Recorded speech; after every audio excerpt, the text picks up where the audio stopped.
sound good, don't they? Yeah.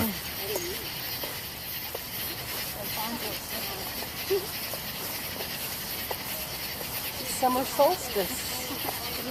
All this pagans are happy. Richard Dudley Sale here is a yellow fever victim. He was co-owner of Sale and Murphy's down on Commerce Street. 1858, he started the Shreveport Gaslight Company.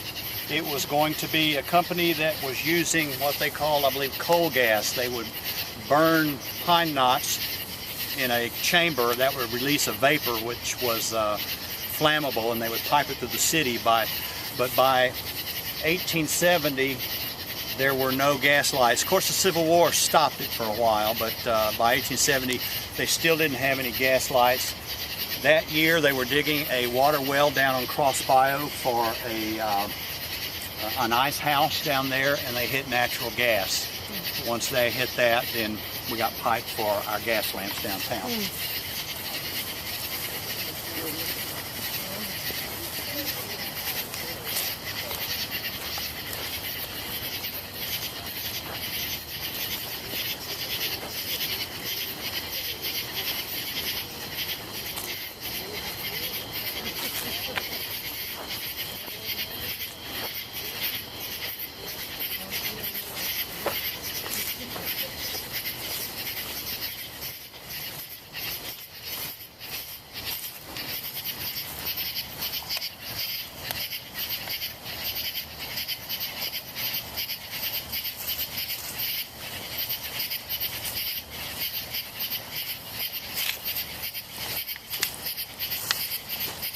You see it? 1842, Rufus Sewell, June the 20th. Ironically, June the 20th, which was what? Today's 21st? Yesterday morning I was out here with a reporter from Channel 6. He was in our group, and we walked over here and looked at this, and I said, look, this is the day he died in 1842. He died yesterday in 1842. This is the oldest thing you can see and touch in Shreveport. It looks in such good shape. Yeah. Some of them look so battered, and This one has, what really distresses me, you can't see it, but 50 feet from us, there's another one over there that's shattered. There are tractor tire marks on it, so it looks like cars. So I'm on the board of directors from the Oakland Cemetery Preservation Society, and my job as a board member is cemetery preservation. So it's like Brer Rabbit being thrown in the briar patch. This is where I want to be, you know. So I'm talking to the board about getting a reproduction wrought iron fence around this plot to protect this marker. Rufus Sewell, there were 3 Sewell brothers here in town. They were here from the very beginning. He had 2 brothers, Charles and John. John was our first elected mayor in Shreveport, 1839. Once he was elected, there's an urban legend that says that he campaigned on the platform of ending crime and corruption in Shreveport, and that was a very big business back then. And those who saw their livelihood going away if he became mayor hired a man to publicly insult him and challenged him to a duel.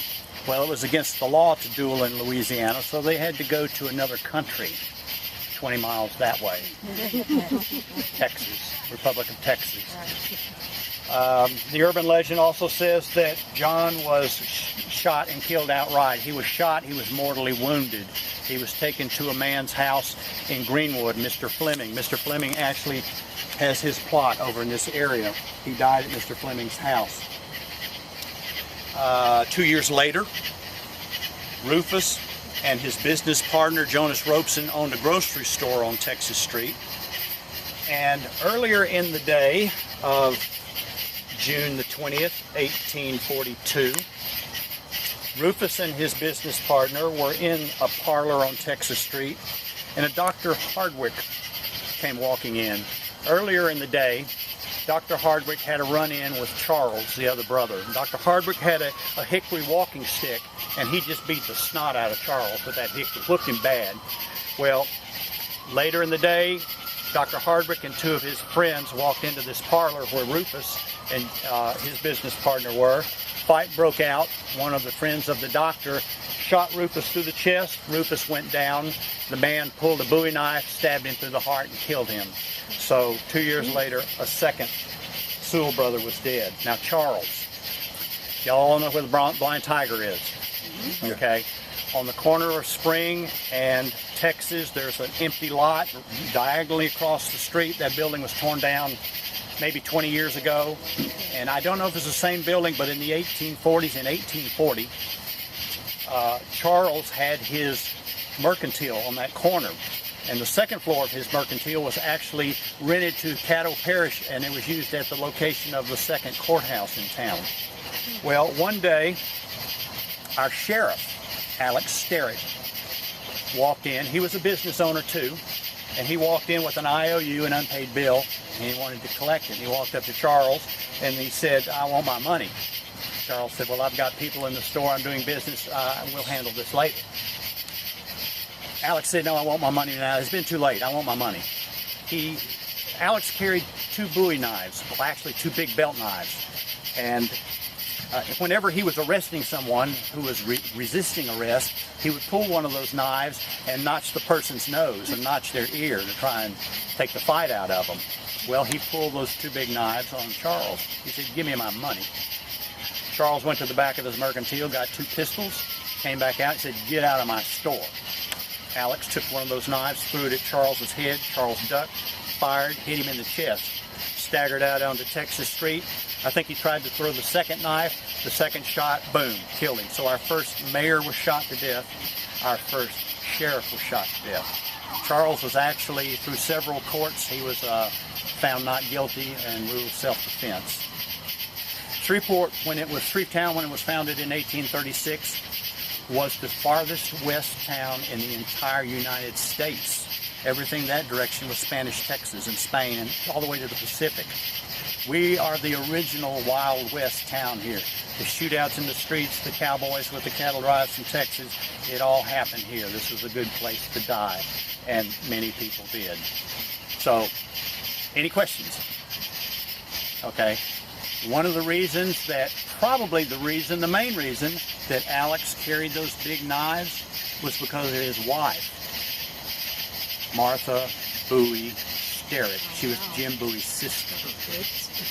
After he died, she opened a boarding house here in Shreveport to be able to support herself and her 2 children. And they are buried just this side of that big oak tree.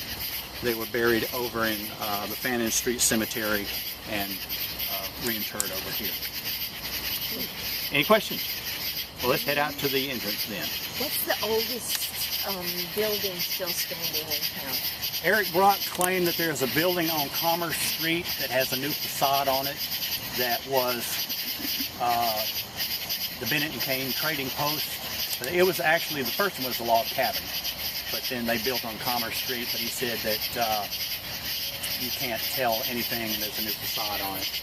But a lot of our stuff of course we lost Free Square years ago, but some of those dated back to the 1850s. In fact, T.H. Morris Drug was located there, and that's Morris and Dixon now is the oldest business in Shreveport, dating back to 1841. And do they still have a building? It was torn down. I've been working for Morris and Dixon for 22 years now. I'm a technician. I work on our printers and things like that. So we are the largest privately owned wholesale pharmaceutical company in the United States. Oh. And so serve the South, so to speak. So let's head out over here. And this is a fairly clear path because we're in the middle of the street here.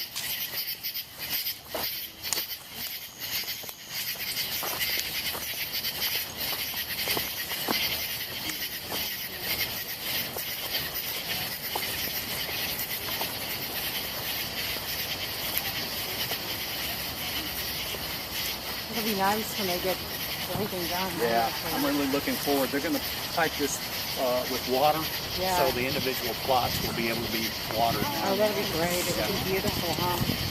Shreveport, to try and save, this is actually under the maintenance of SPAR, although the plots are private.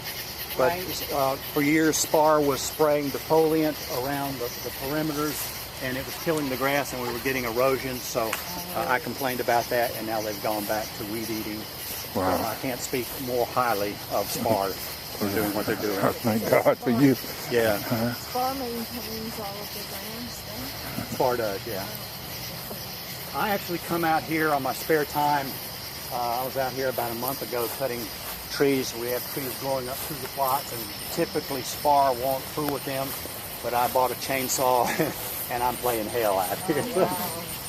I got about 3/4 of the cemetery left to do, but it's only going to be about 2 days probably to do it all.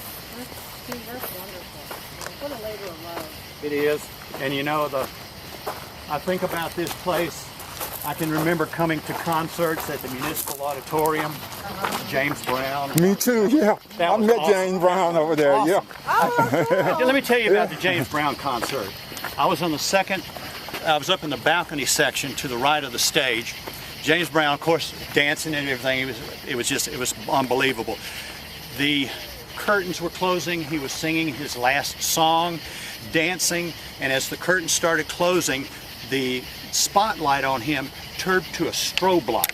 And if you can imagine James Brown dancing in a strobe, the place exploded. Everybody was on there screaming, and and the closing was all over with. So it was like a religious experience back then. Yeah. We tried to get. That was a sight to see that man dance. Yeah, it was awesome. I mean, it's still. I had a front row seat on the front row. Yeah. What year was that? Around 68, I think. All right, well, I saw him earlier than that. It wasn't quite 68. It was.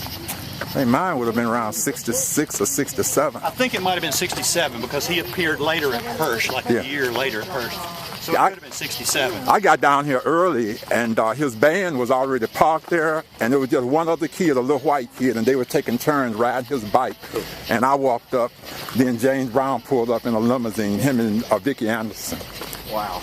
And he shook my hand. He's a little short rascal, man. Yeah, I didn't wash my hand for a month. James Brown and the Fabulous Flames. Yeah. Oh, man. Do you remember the curtains closing with that strobe light like that? No, I don't remember that part, no. But I remember sitting there and his band playing for, must have been about an hour, man. That was awesome. Godfather of Soul. Yeah. Well, if I never saw a live show, that's the one I would take, man. They don't entertain like that anymore. We saw Paul McCartney over in Dallas years ago.